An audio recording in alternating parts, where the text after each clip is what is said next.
It's Wednesday, and that means it's time for the Prospect Team of the Week. Who showed up and showed out in the minor leagues? Let's talk about it. You are Locked On MLB Prospects, part of the Locked On Podcast Network. Your team every day.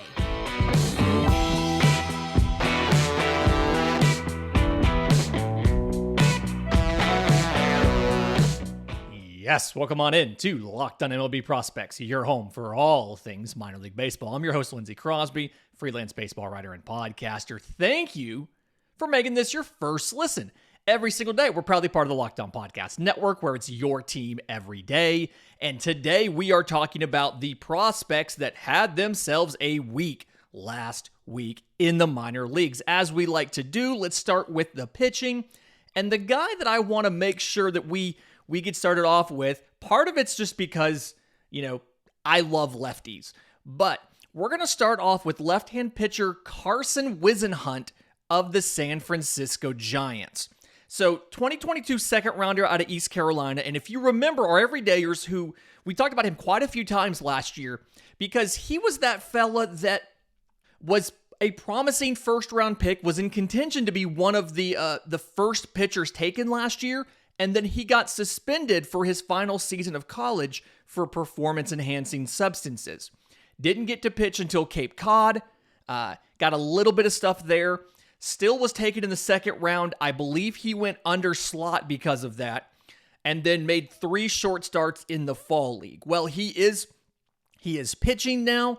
He is a starter. He actually got 2 games last week.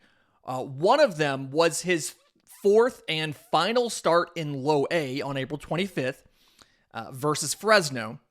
And then he got another start in high A versus Vancouver. In these 2 starts combined, Carson Whisenhunt throws 8 total innings, 2 hits, no runs at all, no walks to 13 strikeouts. So he throws 4 innings in the first outing in low A, strikes out 7 out of the 13 batters he faces. Then he goes to high A, strikes out 6 of the 13 batters he faces. Gives up 1 hit in each outing. Again, no walks. He got 7 groundouts combined in the outings. And so the thing here with Carson Whisenhunt was a lot of questions about necessarily what he would be because he was so far removed from college competition. And the big thing, his stuff looks like it's pretty much back to what it was in his final year of college after the long layoff. So he's got a fastball and a curveball. Fastball, I'd call it above average. A lot of places have it average. Sits in the low 90s. He can touch 95 with it. He had the curveball. I have it above average. A lot of places have it average as well. Sits in the high 70s. It's got a lot of 2-plane break to it. So fastball that you kind of throw up in the zone, 2-plane break on a curveball, which for a lefty, that's breaking down an end to a right-handed batter. But all of this is just to kind of set up the changeup. It's a fantastic changeup. When he was in the Cape Cod League over the summer, he got about 35% swing and miss. And in the low minors, it's been over 50% on this changeup. It's an absolutely savage pitch. So it sits in the low 80s, and it has a ton of late drop to it. So out of the hand, you've got 3 pitches as far as a fastball, a curveball, and a changeup. And if you're a right-handed hitter, it could either stay up and come up in the zone, it could drop down below the zone, or it could come in on your feet. And it looks the exact same, a third of the way to the plate. So great 3-pitch mix. They were all working for him. The control's been pretty good. And for the season, he's sitting at about 70% strikes. But in these 2 outings, Fresno in low A was 70%. Vancouver was 80%. 45 pitches, 36 were strikes. And so that's where he's the most efficient, is when he can just pound the zone like that. Very impressed with what Carson Whisenhunt's done in those 2 starts, and I feel like he's finally kind of got his feet underneath them, and he's getting back into regular form. Left-handed pitcher for like a runner-up, looked at Matthew Liberatore of the Cardinals, talked about him a lot on yesterday's show with JD. The Everydayers heard that one. Started a game, 6 innings, 3 hits, no runs, 3 walks, 6 strikeouts. Just wanted to recognize Whisenhunt for doing it twice at 2 different levels.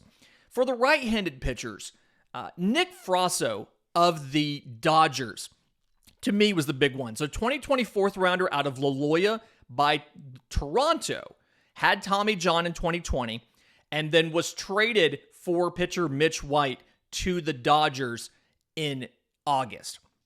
And so what he did last week, he started 2 games, 1-0 record, 9 innings pitched combined between the two, 4 hits, 1 total run, 2 walks to 12 strikeouts. And when you kind of break down, so both of these starts are against Double-A Arkansas.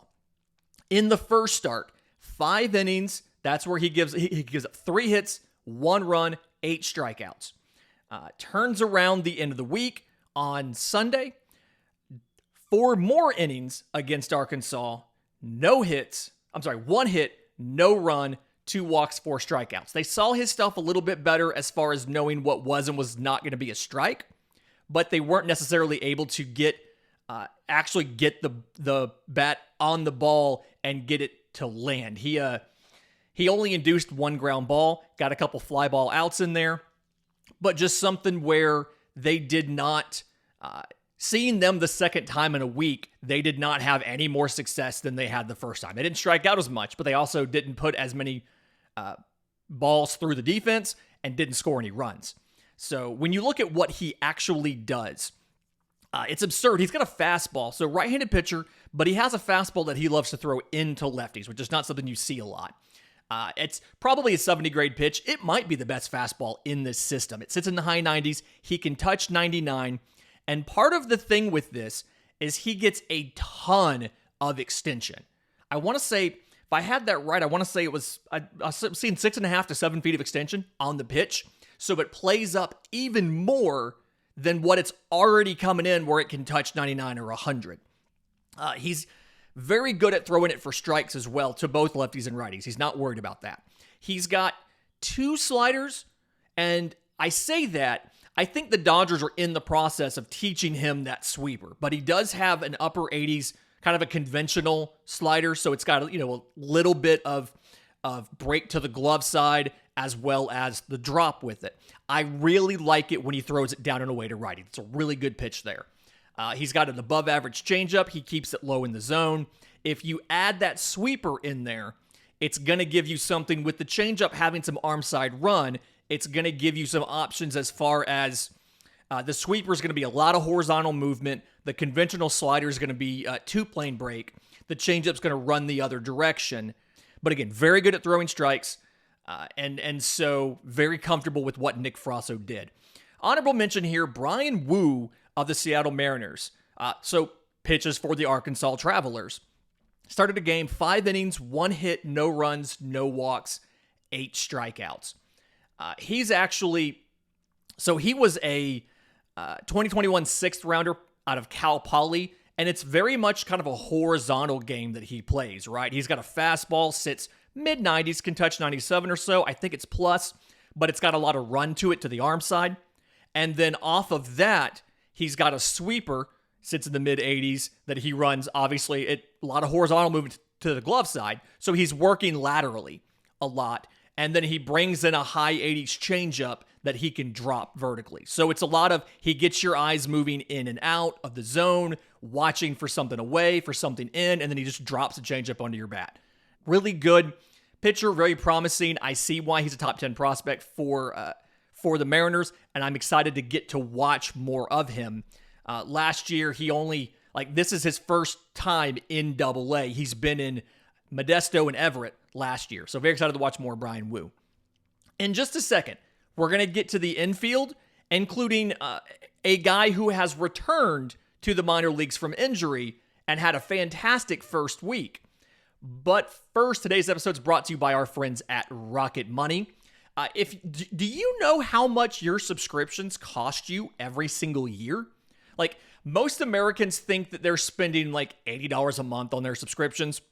And it turns out The actual total for most people is closer to $200. And if you don't know exactly how much you're spending every month, you need Rocket Money. Rocket Money is a personal finance app that finds and cancels your unwanted subscriptions, monitors your spending, and helps you lower your bills all in one place. So when you download the Rocket Money app, it gets all the access it needs. It starts scanning and finding your subscriptions. And if you don't want to pay for it anymore, you hit cancel and Rocket Money will cancel it for you. Over 3 million people have used Rocket Money, and the average person saves about up to $720 a year. So stop throwing your money away, cancel unwanted subscriptions, and manage your expenses the easy way by going to rocketmoney.com/lockedonmlb. That's rocketmoney.com/lockedonmlb to try Rocket Money today. rocketmoney.com/lockedonmlb. Okay, looking at the infield for our Prospects of the Week team, of these 5 guys, I have to admit, we struggled a little bit with the second baseman. I gave it to Carlos Jorge of the Cincinnati Reds. So he was playing for Low A for the Dayton Tortugas. He played 5 games in the week, all of them at second base. And a lot of times what happens here is you get shortstops who play some second, and you don't get guys who just solidly play second base. But Jorge went 10 for 20 in his 5 games, a home run, 2 doubles, 8 runs, 2 RBIs, 1 walk to 3 strikeouts, and stole 4 bases. I was kind of impressed with what he did there. And then at catcher, Dillon Dingler of the Detroit Tigers was the guy I ultimately went with. It was a little bit tough because we saw him last year at Double-A for virtually the entire year. This was technically a rehab assignment, and so he's a little bit old for the level. He's a known quantity. We know what he is. But he still had a good week in the 5 games playing for the Lakeland Flying Tigers, so the A affiliate down in Lakeland, Florida. Beautiful ballpark. 5 games, he went 10-19, 3 home runs, 2 doubles, 6 runs, and 4 RBIs, 2 walks to 3 strikeouts, and 2 for 2 on stolen bases. The third infield member of this is Junior Caminero of the Tampa Bay Rays. We talked about him on Monday's show. We opened Monday's show talking about he could be a top 50 prospect or even top 25 by the end of the year. But we also discussed he's probably going to eventually have to move off a shortstop. Well, he was in high A with the Bowling Green Hot Rods this week, and he did do some moving off of shortstop. He started 3 games at short and 3 games at third. In those 6 games, 10-23, 3 home runs, a double and a triple, 8 runs and 9 RBIs, no walks in the whole week. And we talked on Monday about some of the offensive stuff he has to work out. 5 strikeouts, no stolen bases. So kind of interesting there as far as he didn't walk or steal at all, but he just had a really good week playing shortstop and third base. The 2 guys that I want to kind of focus on for a second. The first one is third baseman Jeremiah Jackson of the Los Angeles Angels. So he was playing with Double-A Rocket City. So that's the Trash Pandas. And it's something where he has drafted as a shortstop out of high school back in 2018. He was a second rounder. And last year got 87 games in Double-A. Little bit of an aggressive assignment. He only spent about a month and a half in Low-A Inland Empire last year. And it was fine. 263, 352, 527. Power showed up. But it was an aggressive assignment, which we've talked before about. The Angels like to aggressively promote some of their top prospects. So they sent him for the full season at Double-A. He missed some time with an oblique injury, but he struggled in Double-A last year. 215, 308, 404, 14 home runs, 30 extra base hits, 38 walks to 77 strikeouts in 87 games for Jeremiah Jackson, and 7 of 11 on stolen bases. And the thing here is he's got fantastic raw power. I'd probably give him a 65 grade or so. A lot of places have him at a 60. I think I saw one place that had him in a 65. I'm going to give him a 65. But he just struggles to get it into games. Your power tool is only as good as your hit tool, right? It's something where he struggles with chasing pitches. And then when he is making contact, especially if it's like a breaking pitch away that he's chasing, the contact is not very optimal contact, right?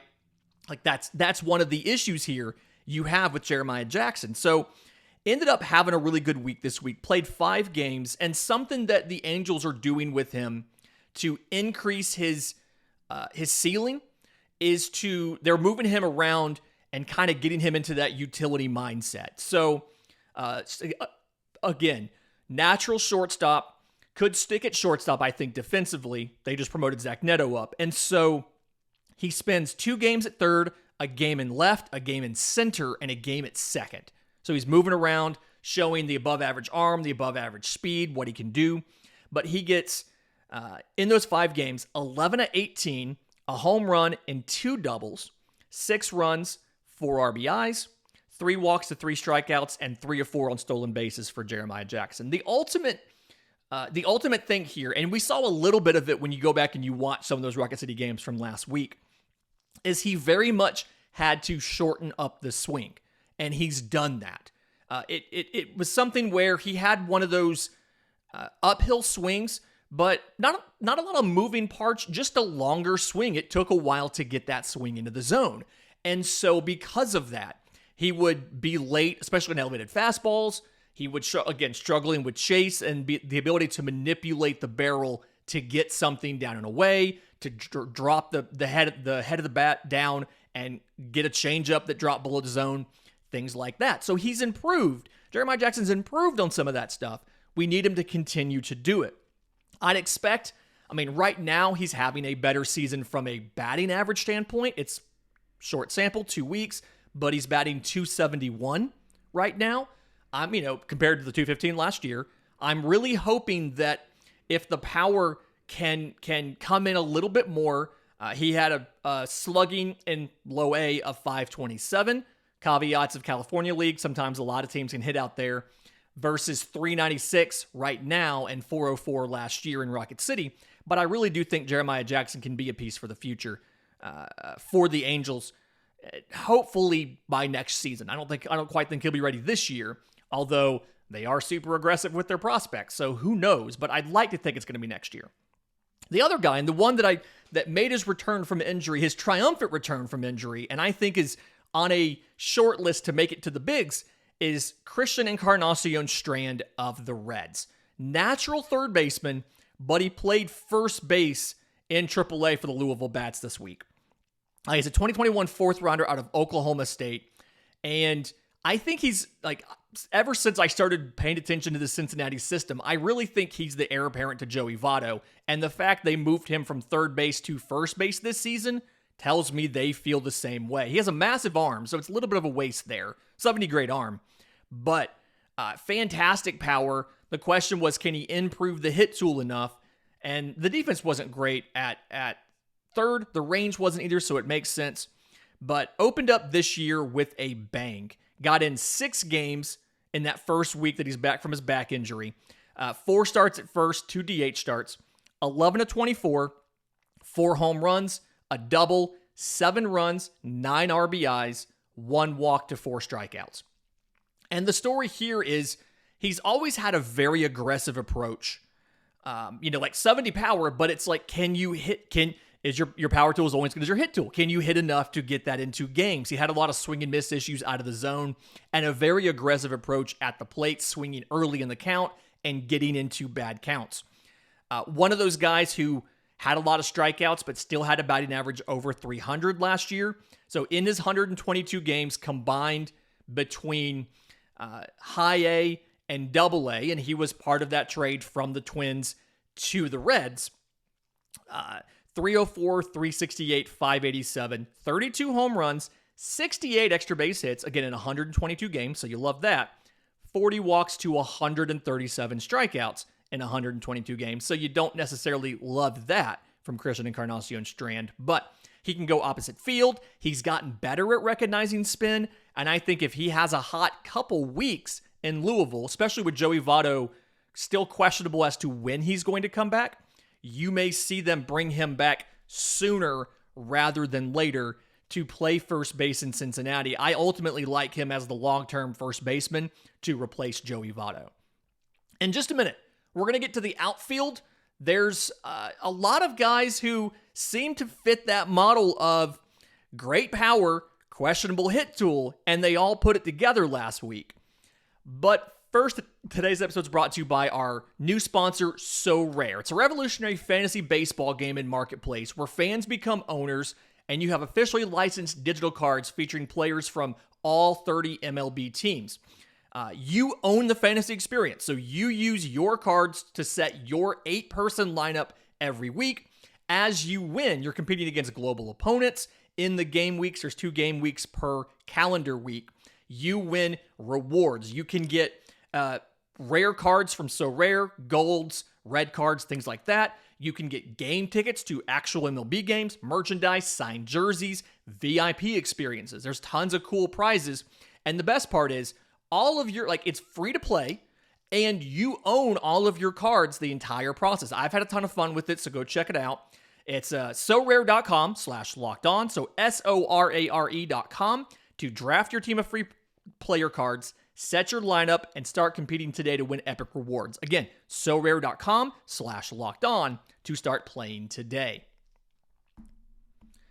Okay, looking at the outfield on the prospect team of the week, we've got some really interesting, again, a lot of guys where your power tool is only as good as your hit tool. They've had issues and had good weeks. So Denzel Clarke of the Oakland A's is one of the first ones here. Had a fantastic week in Double-A Midland. Actually made his season debut. And in these 4 games, 8-16, 4 home runs, 3 doubles, so 7 of his 8 hits were extra bases. Scored 9 runs, collected 9 RBIs, 3 walks to 5 strikeouts, and 1 for 1 on stolen bases. The story for Denzel Clarke is 2021 4th rounder out of Cal State Northridge. Has always been a phenomenal athlete. I mean, 70 speed, easy, very, very good outfield defender. One of the better center field defenders in the minors. Not the best. Pete Crow Armstrong does exist, but probably top 5 outfield defenders in the minors. But the issue is he's just incredibly raw on offense. The power is plus because he's physically just absolutely amazing, but the approach at the plate is very, very lacking. He chases off speed a lot. He doesn't recognize breaking balls that well. It's kind of been a focusing on, I can hit fastballs. I can recognize a fastball. I can hit a fastball really well. And as you move up in the minors, you don't always have the ability to do that. So last year, he had 93 combined games between A and high A. 248, 365, 469, 15 home runs, 42 extra base hits, 56 walks to 135 strikeouts, again, in 93 games for Denzel Clarke, and 30 of 33 on stolen bases. He needs to work on, obviously, the chase and recognizing breaking balls, but then keeping his hands back behind the ball and keeping his hands in. We talked about, my everydayers will remember when we talked about what's a bat wrap and an arm bar and things like that, and people say this is bad. The existence of those things isn't necessarily bad. What's bad is what they do to your hands. Can you keep your hands in close to the body, and can you keep them behind the ball? Something that he kind of struggles with. Again, fantastic athlete, tons of potential. You just have to develop it. So let's see what happens. He's worked on base running. He's worked on pitch recognition, and he had a good week in his debut in Double-A for Midland. Second guy for our team here is Jonatan Clase of the Seattle Mariners. So 2018 IFA is playing for the high A Everett Aqua Sox. Last year in low A Modesto, the Modesto Nuts, got 107 games, 267, 373, 463. So you can see the potential there as far as the batting average, the on base, the slash line are all getting towards that 3-4-5 territory. 13 home runs, 46 extra base hits, 65 walks to 133 strikeouts, again in 107 games for Jonatan Clase, and 55 of 65 on stolen bases. Kind of tells a story, right? He's incredibly fast, so 70 grade speed. He's got pitch recognition issues, and this is, for him, what it is one, recognizing off speed. He can get fooled by off speed a lot. Chasing breaking pitches, that's another issue where in essence, he's a fastball hitter. And so you can get him to swing over and off speed, or he goes for a breaking pitch and you take it out of the zone and now he's going to swing and miss, or when he does make contact, it's suboptimal. So working on the approach are kind of what he has to do. He just takes like massive G-hacks in the box, and it's something where you have to tone it down and understand a 2-strike approach, something where the first swing is yours. And after that, it's the team's. And you've got to do what the team needs versus swinging for the fences every single time. Again, something where very useful, can be an everyday center fielder. He just has to get better against better pitching. So that's part of the reason they put him in high A Everett this year. For the week, 6 games, 11-28, 4 home runs, 4 doubles, so 8 of his 11 hits are for extra bases, 9 runs and 7 RBIs, 3 walks to 8 strikeouts, again, in 6 games, struck out 8 times, and 4 of 5 on stolen bases. Kind of a microcosm of the whole thing there. Making better contact, more consistent contact, still striking out. So, work to do for Jonatan Clase, but you like the week that he had. The third guy on our team, Gabriel Rincones of the Philadelphia Phillies, was playing for the A-Ball Clearwater Threshers and absolutely had himself a week. So, in his 5 games that he played, 8-20, 2 home runs, 2 doubles, so 4 of his 8 hits are for extra bases, 8 runs, 6 RBIs, 4 for 4 as far as 4 walks to 4 strikeouts, and 5 of 6 on stolen bases. Wrote that weird for some reason. And another guy where offensively he's got great power, but struggles as far as his approach and the overall ceiling of the hit tool. The secondaries, he doesn't handle secondaries very well. He's a good fastball hitter, but doesn't handle secondaries very well. Part of that may be the approach. He sells out for power a little bit too much. Now, when he gets a ball, he can do a lot with it. He can hit to all fields. He's got like really good batted ball quality as far as average exit velo, 90th percentile exit velo, max exit velo. He crushes balls. The issue is selling out for power and striking out too much. Now, he was a third rounder last year out of Florida Atlantic. He played outfield and at Florida Atlantic, but there's thoughts he's going to have to move into the infield to first base. This week, he played twice in the outfield and 3 times at DH. His speed is well below average. I've seen 30 grades on it. I've seen 40 grades on it. His arm, below average as well. And so he's going to have to improve the quality of the hit tool so that he's viable as a big leaguer, because defensively, he's not going to give you much. And if there's a team that does not need bad defensive outfielders, it's the Philadelphia Phillies, who are already kind of focusing on ball go boom. Honorable mention here, Dominic Fletcher of the Arizona Diamondbacks was playing for the AAA Reno Aces, got in 4 games before getting called up to the bigs, was 9-19 with a home run, a double, and a triple, 5 runs, 5 RBIs, 2 walks to 3 strikeouts. Got called up this week, and I believe he got a hit in his first game over the weekend that he got a chance to play. So congratulations to Dominic Fletcher for that. Fantastic week this week. Reminder, if you have questions for the show, I'm on Twitter at Crosby Baseball. Show's on Twitter at Locked On Farm. You can email us, lockedinmlbprospects@gmail.com, or drop your questions in the Locked On MLB Prospects Discord. Links in the episode description, links in the show notes. Until tomorrow's show, remember, it's always a great time to pay a minor leaguer.